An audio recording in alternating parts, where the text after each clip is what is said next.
Let's go now to the founder and president of Turning Point USA, Charlie Kirk. Nice to have you back, Charlie. Charlie, can we roll this soundbite or the video of Nancy Pelosi? Do we have this, crew? Let's see if we got it. Go.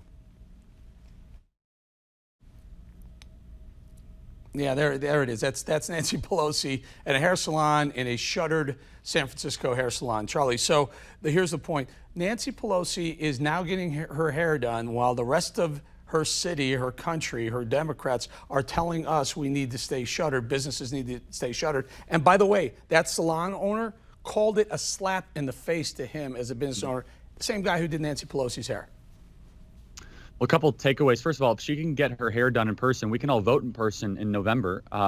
Secondly, this might be her let them eat cake moment when the rest of California is really suffering right now. I know business owners that own gyms and fitness centers that are going completely bankrupt. They're never going to be able to reopen because of the draconian Democrat policies that have been put forth of the shelter-in-place lockdowns. In fact, they might stay closed till December in some of these parts of California. Nancy Pelosi, she needs her hair to get done, and so be it. But this is not an isolated incident, Eric, amongst the leadership of the Democrats, where you have Lori Lightfoot, who, of course, got her hair done back in April or May, while the rest of the hair salons were closed in Chicago. Lori Lightfoot also thinks that you should be able to protest, but not outside of her home, where she has protesters arrested if they get too close to her hours, her sleep window. She, of course, also vacationed in Maine this weekend, while most of Chicago is suffering under record violence and looting. And it goes on and on. We could talk about how a lot of these leaders, such as Andrew Cuomo, walked the streets of New York City yesterday without a mask on, while he says that anyone who doesn't wear a mask might be participating in the spread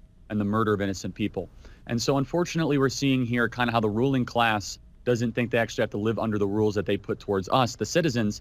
And this is how you get a lot of distrust of the system. This is not healthy. This is not good. And the founding fathers warned us against this. If you ever get people in office that have the power to make decisions and they do not live under the laws that they pass, that is no longer a republic. Yeah, and one of the most despicable parts of this whole thing is, as she's telling people to shutter their businesses, she's sneaking in the back door of that hair salon, by the way. That's a problem. Also, Charlie, the mayor of Philadelphia this week also got nailed going across the border to Maryland to have dinner without a mask, or lunch or dinner without a mask. Meanwhile, he's got his restaurants shuttered in the city of Philly.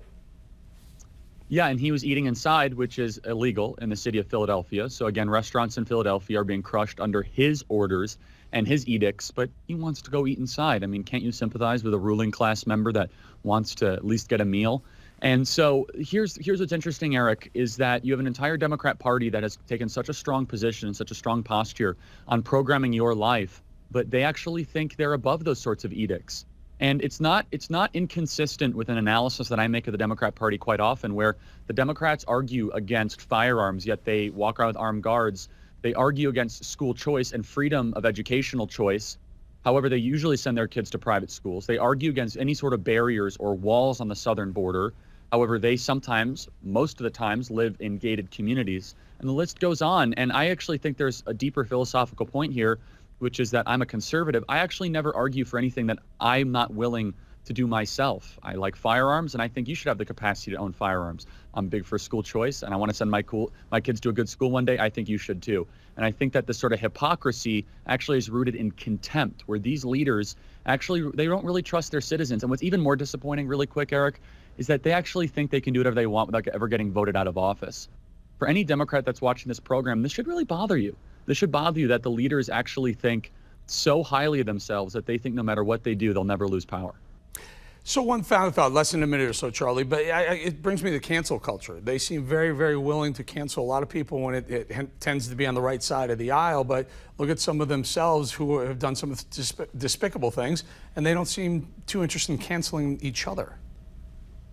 That's exactly right. I mean, well, cancellation culture, or I call it, it's closer to digital annihilation culture, where they can just annihilate and assassinate someone they don't like. It's only to those on the other side. It's never liberals, it's never leftists. The standard only applies to be able to cancel. It's more in a viewpoint cancellation for anything else. And this is a very disturbing trend in our country. And I mean, if anyone should be canceled, quote unquote, it should be the Speaker of the House of the legislative branch of our government, who is going around saying that we need millions and millions of ballots for mail-in voting, and it's not safe to go vote in November, while she goes without a mask in the back door of a hair salon because she needs to go make sure she looks good, while she tells us that we can't go to hair salons. and I'm not calling for her cancellation, but if there ever was a case for cancellation, it would be someone who lives so far above the common man in this philosopher king or queen atmosphere that actually has contempt for the citizens. You live by the cancel sword, you die by the cancel sword. Leave it right there. Charlie Kirk, thank you for your time. Thank you, Eric. Thanks.